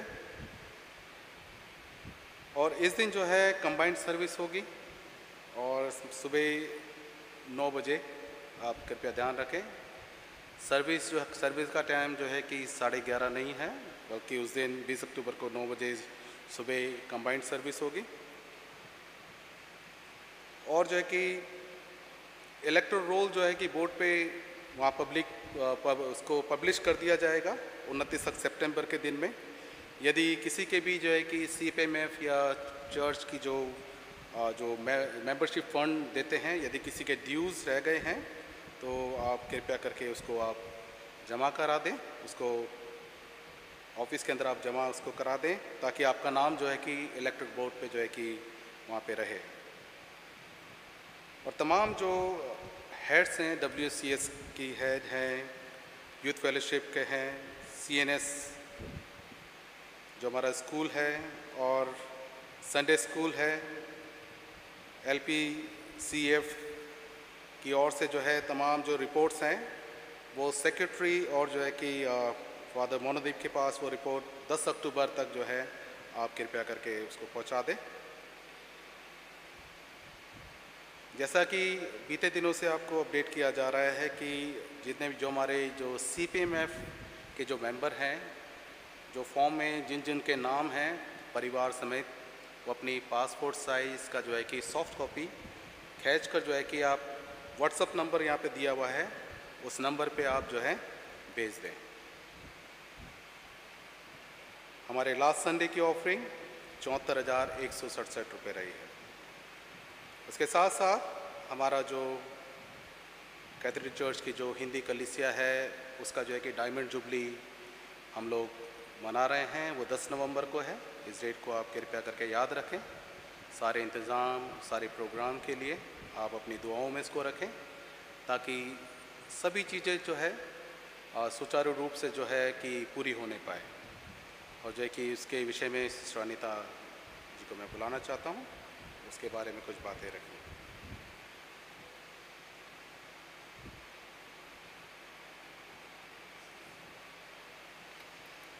आप सभी को जय मसीह की। और मुझे बहुत खुशी है कि मैं तकरीबन 1 महीने बाद अपने इस पवित्र और ख़ूबसूरत गिरजा में वापस आ पाई हूँ। प्रभु का धन्यवाद हो। और आप सभी की मेहनत, आप सभी का प्रोत्साहन, आप सभी का समर्थन धीरे धीरे रंग ला रहा है। जब हमने शुरुआत करी थी, हम लोगों के मन में बहुत शंकाएं थीं, संदेह थे कि हम एक बहुत बड़ा अभियान लेकर चले हैं और लक्ष्य हमारा बड़ा है, शायद हम वहाँ तक पहुँच पाएंगे नहीं पहुँच पाएंगे। लेकिन जैसे कि फादर ने भी कहा कि जहाँ हमारी बुद्धि ख़त्म होती है वहाँ परमेश्वर का ज्ञान आरंभ होता है। जब भी हम अपने हृदय की गहराइयों से अपने प्रभु को धन्यवाद करना चाहते हैं, चाहे वो किसी भी रूप में हो, उसकी प्रेज एंड वर्शिप हो, उसका सेवा कार्य हो, ग्रास रूट लेवल पे किसी के लिए भी हम अपने हाथ बढ़ाते हैं, प्रभु अपने आप हमारे साथ जुड़ जाता है। यकीन करें, प्रभु आनंदित होता है हर एक उस कार्य के लिए जो हम निस्वार्थ रूप से करते हैं, किसी भी एस्पेक्ट में, किसी भी स्फेयर में। 10 नवंबर का दिन जो चुना गया है, हालांकि 75 साल तकरीबन 2 साल पहले हो चुके हैं, लेकिन जो हमने अब दिन चुना है 10 नवंबर का, उस दिन कंबाइंड सर्विस होगी, जैसा कि पासवान आपको, हमारे फादर मोनदीप भी और सब आपको टाइम टू टाइम इन्फॉर्म करते रहे हैं, करते रहेंगे। और उस दिन हमें ये प्रभु ने बहुत बड़ा एक हमें मौका दिया है कि हम उस दिन को एक आनंद उत्सव के रूप में बनाएं, सब यहाँ पे इकट्ठे हों, एकत्रित हो के हम यहाँ पे प्रार्थना करें। उसके बाद हम एक प्रीति भोज में शरीक हों, जो हमारी तमाम कलीसिया, जैसे कि फादर का भी कहना है कि the church is family of families, we are the family, और this is the function of our family. इसमें कोई मैं, पासवान या ऑफिस बियर नहीं है, हम एकजुट होके सब एक साथ हैं और हर एक का अपना अपना इसमें योगदान है। किसी के सुझाव हैं, कोई मॉनेटरी हेल्प कर रहा है, कोई वैसे मैनुअली हेल्प कर रहा है, लेकिन सब बहुत उत्साह से जुड़े हैं, जिसके लिए मैं आपका हृदय से धन्यवाद करती हूँ। मैं एक लेटेस्ट फिगर आपको देना चाहूँगी। हालांकि एक हमारे रैना भैया, उन्होंने हिंदी का अनऑफिशियल है बट हिंदी कलीसिया का ग्रुप है, उसमें टाइम टू टाइम हम पोस्ट करते रहते हैं। टिल डेट हमारे पास अभी लेटेस्ट मुझे अभी 2000 रुपये भी अभी मिले हैं, लेकिन मैं कल तक का आपको फिगर दूंगी कि हमारे पास 4,31,100 रुपये आए हैं। इनमें वो मैंने 1 लाख नहीं जोड़े हैं, जो हमारी ही कलीसिया के, हमारे ही चर्च के मेंबर हैं, मैनुअल भाई और उनकी वाइफ फेडरिका, उन्होंने जो हमारे कैंडल्स गए हैं उसमें उनका योगदान रहा है।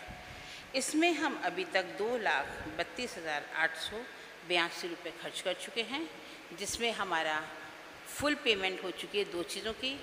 हम 600 मग्स ले चुके हैं, जो सभी कलीसियाओं को, जो और भी इन्वाइटेड, जो और भी लोग होंगे उनको देंगे। हर चीज़ की ट्रांसपेरेंसी आपके सामने है। उसके अलावा हमारे पास एक लोबान दान की कमी थी सेंसर की, और प्रभु की दया से, अनुग्रह से वो हमारा सेंसर भी जो चांदी का है, सिल्वर का हॉलमार्क का, वो हमारा बन गया है। और उस दिन वो जब यहाँ पे प्रार्थना होगी तो हमारे पासवान, हमारे बिशप साहब उसको, उस प्रार्थना में लोबान दान को इस्तेमाल करेंगे। इसके अलावा हमने कैटरर को भी एडवांस दे दिया है। और जैसा कि मैं आप लोगों से बताती रहती हूँ कि 10 नवंबर तक हमारा अभियान जारी रहेगा। 10 नवंबर को जब हम फाइनली हर चीज़ को वाइंड अप करेंगे, तो आपको जो हमारा ये एक ग्रुप है उसके ज़रिए भी, और प्लस मेरे पास भी आपके लिए प्रोवाइड होगा एक इन्फॉर्मेशन। चाहे आपको रिसीट्स देखनी है, आपको बिल्स देखने हैं, आपको डिटेल में कहाँ पे कितना पैसा इनकमिंग, तो आपको पता चल रहा है कहाँ का एक्सपेंडिचर हुआ, वो सब आपको लास्ट मोमेंट तक, क्योंकि जब सब कुछ हो जाएगा फाइनल, वो आप मेरे साथ भी देख सकते हैं और ग्रुप में भी मैं शेयर आपको करती हूँ। हमारे पासवानों को सबको मैं मैसेज शेयर करती हूँ। उसके अलावा अभी इन चीज़ों के अलावा, जैसे मैंने कहा, अभी हमारे फ्लोरिस्ट के लिए होगा, हम अपने भवन को सजाएंगे। उसके अलावा हमारे बिशप से, हमारे पासवान हैं, हमारा एक ये फ़र्ज़ बनता है, हमारा कर्तव्य बनता है कि हम उनको, उनके योगदान के लिए, सेवाओं के लिए भी हम उनको फेलिसिटेट करेंगे, सम्मानित करेंगे, और वो हमारे लिए सम्मान होगा कि हम उनको ये सम्मान कर सकें।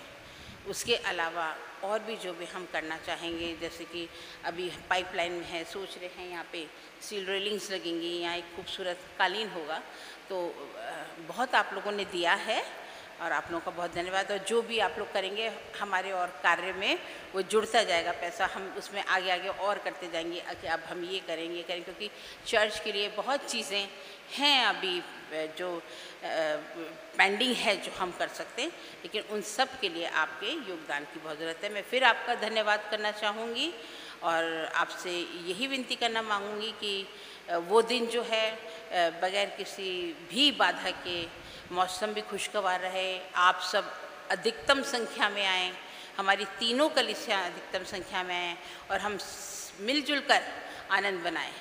क्योंकि बाइबल भी बताती है, बहुत बाइबल में उदाहरण है, पैराबल के जरिए हमारे प्रभु यीशु हमें बताते थे कि वो एक महिला थी जिसके 100 सिक्के थे, लेकिन उसका एक सिक्का खो गया था, और उसे जब वो एक सिक्का मिल गया तो उसने उसका जश्न बनाया।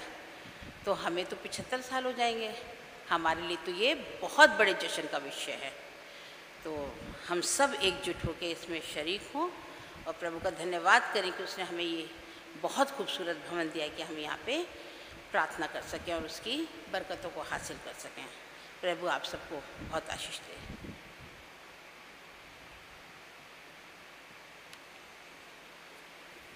इस हफ्ते जो भी अपना जन्मदिन या शादी की सालगिरह मना रहे हैं, यदि आप में से कोई यहाँ उपस्थित है तो आप सभी अपने जगह पे खड़े हो सकते हैं।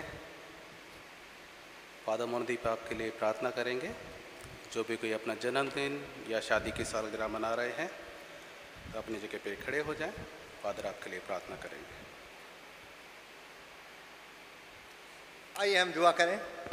खुदावंद हम सब के लिए दुआ करते हैं, और ख़ास तौर से आज जो तेरे घर में यहाँ पे उपस्थित हैं, जो अपनी सालगिरह और जन्मदिन मना रहे हैं, उनको तो अपने बरकतों से भरपूर कर। खुदावंद उनको तंदुरुस्ती दे, ताकत दे, दानाई दे, उनको महफूज रख, सुरक्षित रख, उनको हर किस्म की मोहताजी से, बीमारी से, समस्याओं से, शैतान के हमलों से बचा के रख। दिन ब दिन खुदावंद ये तरक्की करते जाएं, जो कुछ भी ये करें उसमें उनको सफलता मिले। उनको हम आपके हाथों में सौंपते हैं। दुआ हम तेरे बेटे अपने खुदावंद यीशु मसीह के नाम से मांगते हैं, सुनो, कबूल फरमा, आमीन। Sister, God bless you, God bless you brother, God bless. एक शादी की पुकार है।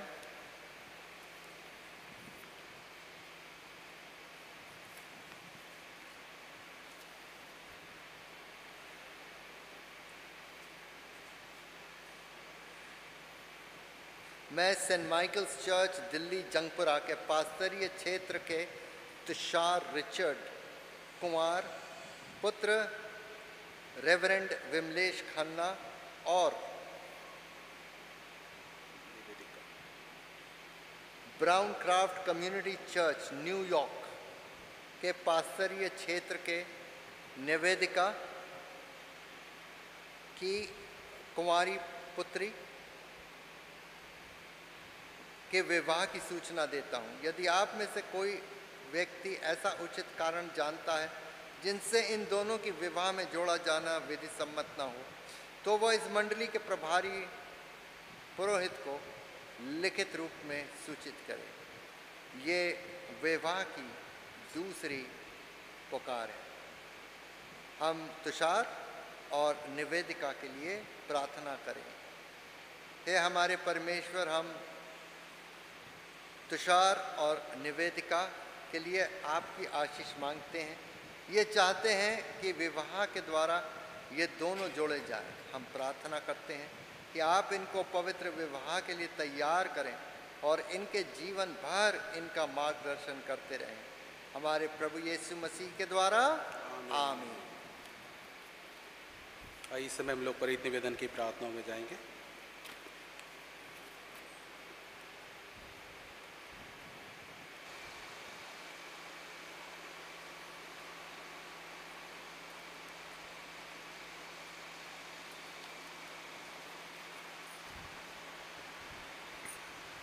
आए हम अपने समर्थन में प्रभु यीशु से निरंतर संपूर्ण मानव परिवार के लिए प्रार्थना में शामिल हो। हे दयावान प्रभु, हमारी प्रार्थना सुनो। चर्च सशस्त्र संघर्ष पीड़ितों के साथ खड़ा है, चाहे वो कहीं भी हों, रूस या यूक्रेन में, इज़राइल या फ़िलिस्तीन में, और कम ज्ञात संघर्ष देशों जैसे अफ्रीका में। आज हमारा ध्यान अतीत के नुकसान पर है, क्योंकि सांस्कृतिक स्थलों और कलाकृतियों को युद्ध में मिटा दिया जाता है। हम शांति स्थापना के लिए तैनात भारतीय सैनिकों के लिए जहाँ कहीं भी तैनात हैं प्रार्थना करते हैं। आए हम प्रभु से प्रार्थना करें। हे प्रभु, हमारे नेताओं में शांति के लिए सत्य प्रेम प्रबलित करें और दुनिया भर में बढ़ती धार्मिक और जातीय हिंसा के सामने सभी लोगों की भलाई के लिए बुद्धिमत्ता से सलाह लेने के लिए मार्गदर्शन करें, विशेष रूप से उन लोगों के लिए जो समृद्धि के बीच में चुपचाप भूख और अकाल का सामना करने के लिए मजबूर हैं। हे दयावान प्रभु, हमारी प्रार्थना सुनिए। हे प्रभु, हम आपसे विशेष रूप से भारत देश के लिए प्रार्थना करते हैं। हम आपसे विनती करते हैं क्योंकि मणिपुर में राज्य कल्याण का उपयोग समाप्त हो गया है, क्योंकि राज्य ने 500 दिन हिंसा को सहन किया है। आए हम प्रभु से प्रार्थना करें। हे प्रभु, हमारे राष्ट्र के अगुवाओं, विशेषकर हमारे राष्ट्रपति श्रीमती द्रौपदी मुर्मू, प्रधानमंत्री श्री नरेंद्र मोदी, दिल्ली के उपराज्यपाल श्री वी.के. सक्सेना और मुख्यमंत्री श्रीमती आतिशी, केंद्र शासित प्रदेशों, मंत्रिमंडल के सदस्यों और साक्षी दलों और जो कुछ भी उनके अधिकार में हैं, सबके लिए प्रार्थना करें कि वे बुद्धिमत्ता के साथ प्रशासन करें। हे दयावान प्रभु, हमारी प्रार्थना सुनिए। हे प्रभु, हम निवेदन करते हैं कि भारत में अपनी कलीसिया को सशक्त बनाएं और 11 राज्यों में प्रबल विरोधी कानूनों पर विशेष ध्यान केंद्रित करने के लिए आपसे विनती करते हैं। आए हम प्रभु से प्रार्थना करें। हे प्रभु, आपके सेवक विजय हमारे मॉडरेटर, रूबेन दक्षिण भारत की कलीसिया के मॉडरेटर, थियोड्रस मार्थोमा कलीसिया के मेट्रोपॉलिटन और पॉल हमारे बिशप और अपने सभी धर्म सेवकों, हमारी कलीसिया के पासवान मोनोदीप डैनियल, रत्नाराज तथा जय कुमार, इन सब के लिए प्रार्थना करें कि वे आपकी कलीसिया की सेवा आपके वचन और उत्तम उदाहरण के साथ कर सकें। हे दयावान प्रभु, हमारी प्रार्थना सुनिए। हे प्रभु, इस धरती को आपके उपहार के रूप में संजोने में हमारी मदद कीजिए। हमें एहसास है कि जानवरों की कई प्रजातियां हैं जो लुप्त हो रही हैं और जिन्हें अगली पीढ़ी द्वारा नहीं देखा जा सकेगा। आए हम प्रभु से प्रार्थना करें। हे प्रभु, उन्हें आशा दीजिए जो पीड़ा में हैं, निर्धन, भूखे, दलित और शोषित, बेरोजगार हैं, जो दुख में हैं अथवा मरणसन हैं, जो उनकी सेवा करते हैं, उन्हें सामर्थ्य दीजिए। उन्हें सुरक्षित रखिए। जो लोग ज़रूरतमंदों की देखभाल करते हैं, अपनी कलीसियाओं के युवकों के लिए प्रार्थना करते हैं कि आप उन्हें अपनी विशेष देखभाल में रखें कि वे नौकरी और करियर, व्यवसाय और आजीविका में अंतर समझ सकें। हे दयावान प्रभु, हमारी प्रार्थना सुनिए। हम अपनी प्रार्थनाओं में बीमारों के लिए निरंतर निवेदन करें। हे प्रभु, उन सब लोगों को जो शरीर, मन या आत्मा में पीड़ित हैं, सबल कीजिए, उन्हें संभालिए। हम विशेषकर अपनी कलीसिया के बीमारों के लिए प्रार्थना करते हैं। Mark Dully, Shirin Cook, Shirley Gupta, Honey Williams, Ponnu Thangaraj, Manmohan Singh Chaudhary, Thomas Davis, Ila R Sundi, R S. Sevak, Leela Rivenback, Anoop Benson, Ashok Massey, Josephine Samson, Harrison James, Jeenu और अशोक कुमार। और हम उन सभी के लिए भी प्रार्थना करें जो बीमारों और ज़रूरतमंदों की सेवा करते हैं कि आप उन्हें अपना सामर्थ्य प्रदान करें। अपनी कलीसिया के लोगों को उनकी ज़रूरत के समय आप अपनी निरंतर उपस्थिति का स्मरण दिलाएं। आए हम प्रभु से प्रार्थना करें। हम आपके सम्मुख अपनी कलीसिया के उन सभी लोगों को स्नेह और दुख के साथ स्मरण करते हैं जो अब हमारे मध्य नहीं हैं। हम उनके लिए प्रार्थना करते हैं जिन्हें हमें खोया है। उनके साथ और सभी संतों के साथ हम आपके राज्य के अनंत आनंद में सहभागी हो सकें। आए हम एक साथ प्रार्थना में शामिल हों। हे स्वर्गीय पिता, अपने राज्य को शीघ्र प्रकट कीजिए और हमारी प्रार्थनाओं को आपके पुत्र, हमारे प्रभु और उद्धारकर्ता यीशु मसीह के नाम से स्वीकार कीजिए। आमीन।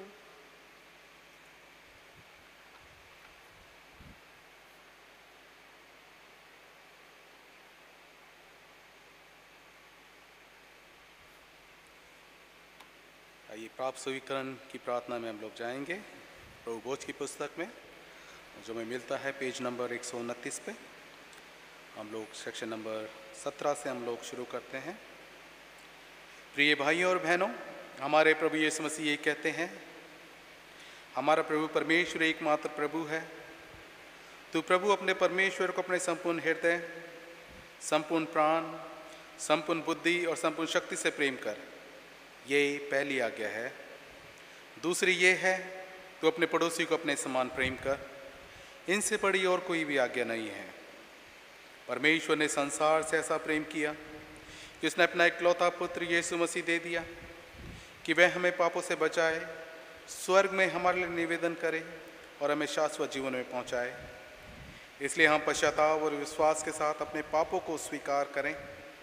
हम परमेश्वर की कृपा से उसकी आज्ञाओं का पालन करने का और सब लोगों के साथ मेल मिलाप और प्रेम से रहने का पक्का संकल्प करें।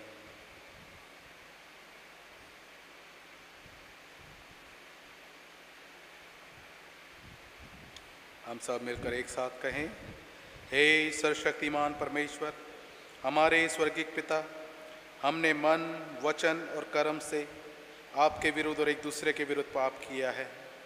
हमने अपनी अज्ञानता और दुर्बलता के कारण और जानबूझकर भी बुराई की है और भलाई करने में असफल रहे हैं। इन सब पापों के लिए हम सचमुच दुखी हैं और अंतःकरण से पश्चाताप करते हैं। आपके पुत्र यीशु मसीह ने हमारे लिए अपने प्राण दिए। उन्हीं के कारण हमने जो पाप किए हैं उनको क्षमा कीजिए और ये वर दीजिए कि भविष्य में हम नया जीवन पाकर सदा आपकी सेवा करें, ताकि आपके पवित्र नाम की महिमा हो। आमीन।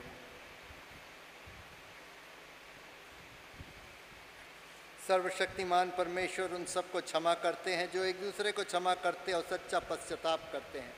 वो आप सब पर दया करे, आप सबके पापों को क्षमा करे और उनसे आपको छुटकारा दे, सब भले कामों में आपको स्थिर और सबल करे और शाश्वत जीवन में बनाए रखे। हमारे प्रभु यीशु मसीह के द्वारा, आमीन। परमेश्वर का धन्यवाद हो। हम सब खड़े हो जाएं और एक दूसरे को शांति से अभिवादन करें। हम सब मिलकर मसीह की देह हैं। हम सब ने एक आत्मा द्वारा एक देह में बपतिस्मा लिया है। हम ऐसे कार्यों में संलग्न रहें जिनसे शांति मिलती और एक दूसरे का निर्माण होता है। प्रभु की शांति सदा आपके साथ रहे। हम शांति से एक दूसरे का अभिनंदन करें।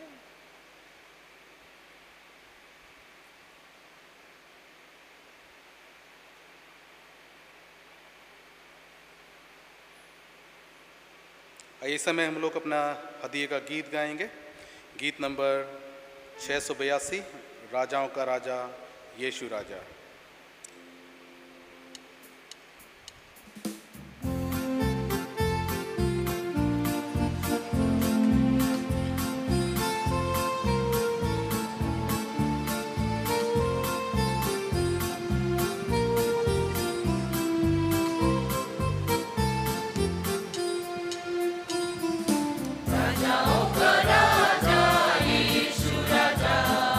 जगत में राज करेगा।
उसका धन्यवाद करो।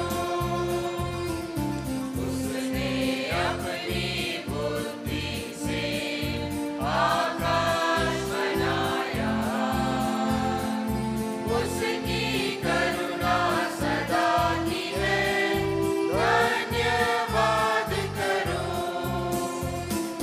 राजाओं का राजा यीशु राजा, जगत में राज करेगा। हालेलुया, हालेलुया, उसका धन्यवाद करो।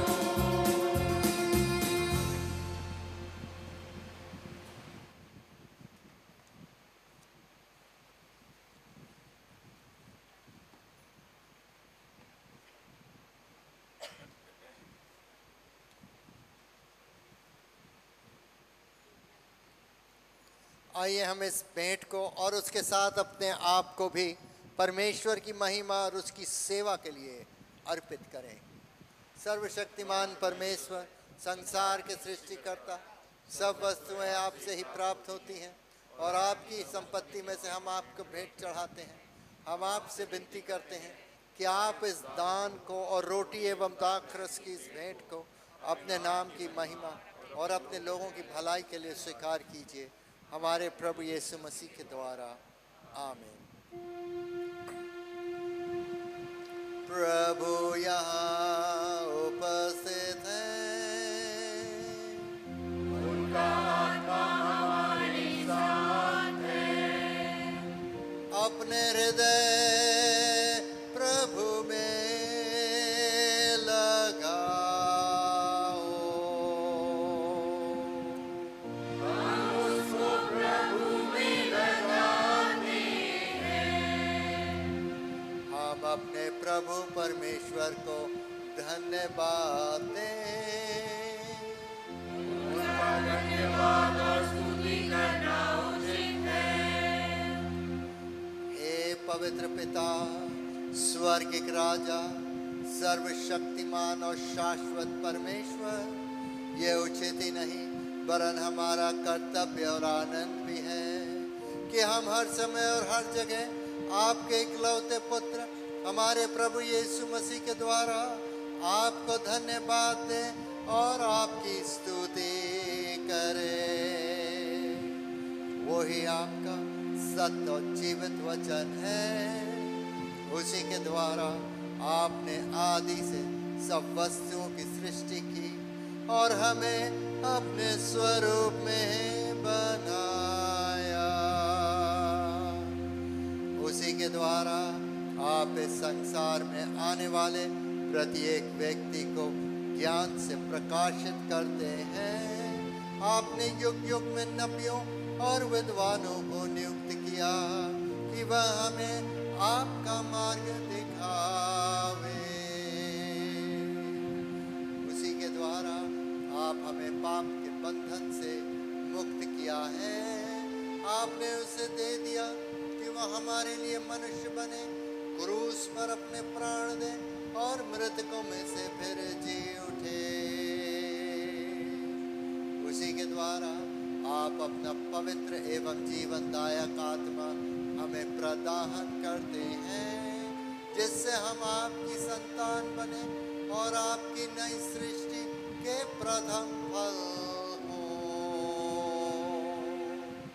इसलिए संतों और सदूतों के साथ जो आपके सिंहासन के सामने निरंतर आपकी स्तुति करते हैं, हम भी आपके नाम की महिमा का गान करते हैं और ये कहकर आपकी सराहना करते हैं, पवित्र है, पवित्र है, पवित्र है प्रभु, प्रतापी और सर्वसम्मति परमेश्वर। स्वर्ग और पृथ्वी आपके ऐश्वर्य से परिपूर्ण है। परम धाम में होशाना।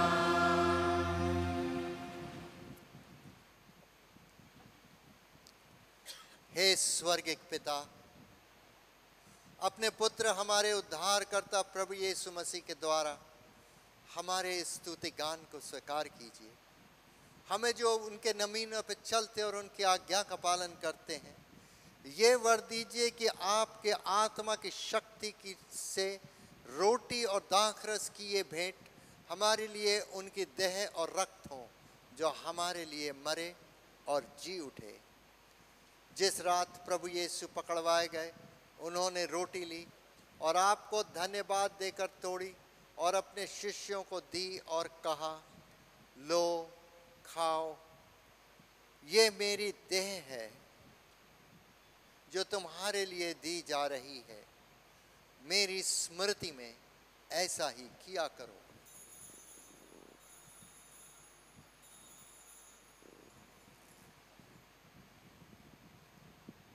इसी प्रकार भोजन के अंत में उन्होंने कटोरा लिया और आपको धन्यवाद देकर उनको दिया और कहा, तुम सब इसमें से पियो, क्योंकि नई वाचा का ये मेरा रक्त है जो तुम्हारे और बहुतों के पाप क्षमा के लिए बहाया जा रहा है। तुम जब कभी इसे पियो तो मेरी स्मृति में ऐसा ही किया करो।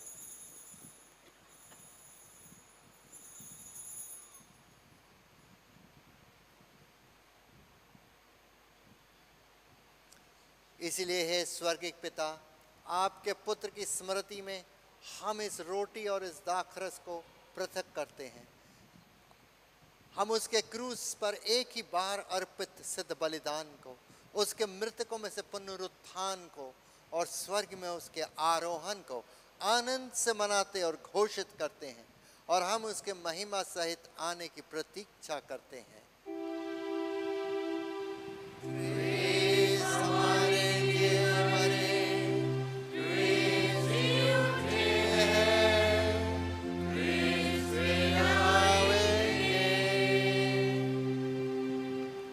इसीलिए हे दयालु पिता, उसी हमारे महापुरोहित के द्वारा धन्यवाद एवं स्तुति की हमारी इस बलि को स्वीकार कीजिए, और जब आपकी ईश्वरीय महिमा की उपस्थिति में हम इन पवित्र उपहारों को खाते और पीते हैं, तब आप हमें अपने आत्मा द्वारा नवजीवन दीजिए, अपने प्रेम से प्रोत्साहित कीजिए और अपने पुत्र हमारे प्रभु यीशु मसीह की देह से हमें संयुक्त कीजिए। उसी के साथ और उसी में और उसी के द्वारा पवित्र आत्मा की सामर्थ्य से हे सर्वशक्तिमान पिता, उन सब के साथ जो पृथ्वी पर और स्वर्ग में आपके सम्मुख उपस्थित रहते हैं, हम आपकी आराधना करते हैं और अनंत स्तुति का ये गीत गाते हैं।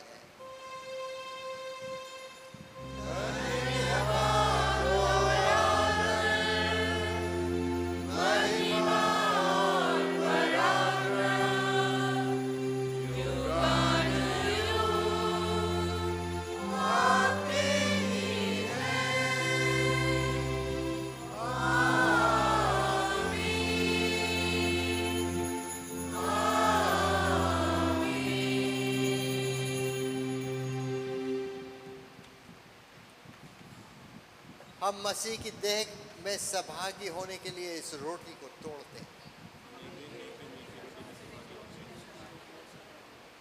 इस कटोरे के द्वारा जिस पर हम आशीष मांगते मसीह के रक्त में सहभागी होते हैं।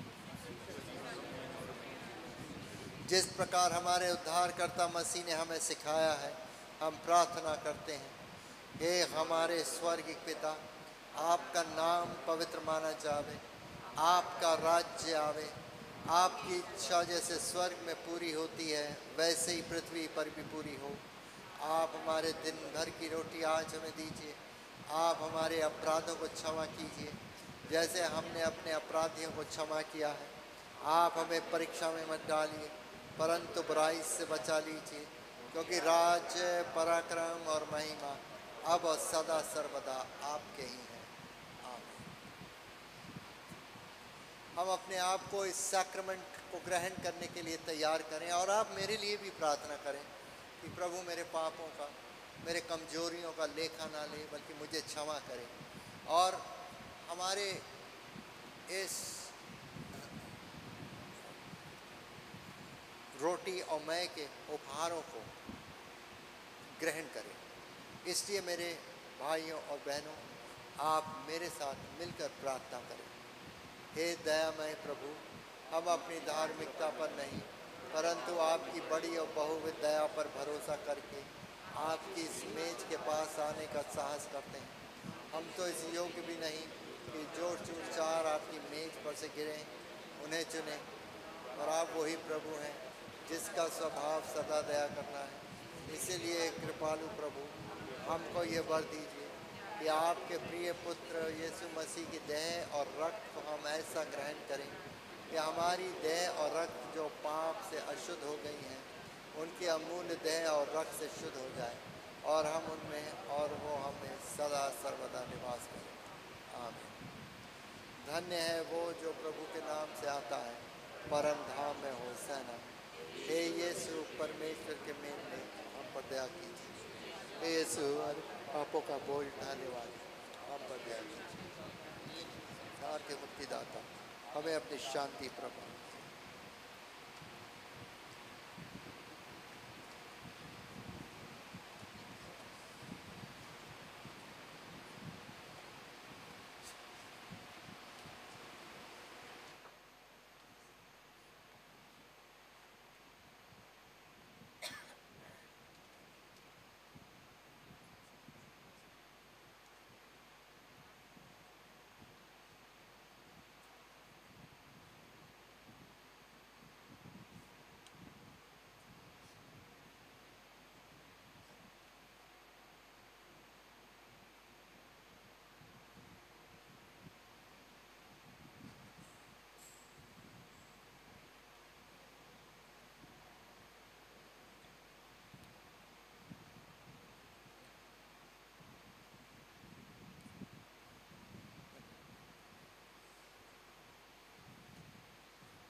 विश्वास के साथ पास आओ हमारे प्रभु यीशु ख्रीस्त के बदन को जो उसने तुम्हारे लिए दिया और उसके रक्त को जो उसने तुम्हारे लिए बहाया, ग्रहण करो।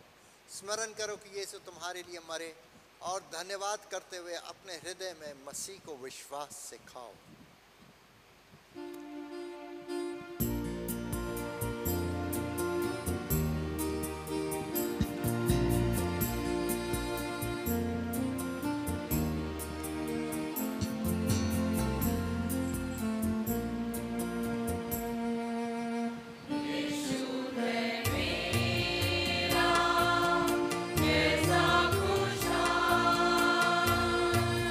दिल में वो दे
प्रभु यीशु ने कहा, यदि कोई मुझसे प्रेम करे तो वो मेरे शुभ संदेश के अनुसार आचरण करेगा, तब मेरा पिता उससे प्रेम करेगा और हम उसके पास आएंगे और उसके साथ निवास करेंगे। हमने इस पवित्र सैक्रमेंट को विश्वास के साथ ग्रहण किया, इसलिए हम परमेश्वर को धन्यवाद दें। सर्वशक्तिमान परमेश्वर, हम आपको धन्यवाद देते हैं कि आपने अपने पुत्र यीशु मसीह की देह और रक्त के आत्मिक भोजन से हमें तृप्त किया। अब हम उन्हीं के द्वारा अपने आप को जीवित बलिदान होने के लिए आपके सम्मुख अर्पित करते। ये वर दीजिए कि हम आपके पवित्र आत्मा की सामर्थ्य से परिपूर्ण होकर यहाँ से विदा हों और अपने जीवन तथा सेवा के द्वारा हर समय आपकी महिमा प्रकट करें। आमीन। परमेश्वर की शांति जो सारी समझ से परे है, परमेश्वर के और उसके पुत्र हमारे प्रभु यीशु मसीह के ज्ञान और प्रेम में आपके हृदय और विचारों को सुरक्षित रखे, और सर्वशक्तिमान परमेश्वर पिता और पुत्र और पवित्र आत्मा की आशीष आप पर हो और आपके साथ सदा सर्वदा रहे।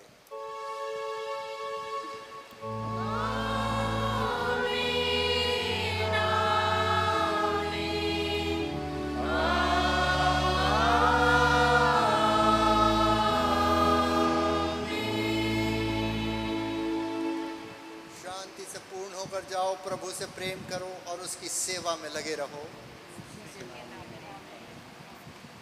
अपनी आराधना का अंतिम गीत गाएंगे 867 867।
Yeshua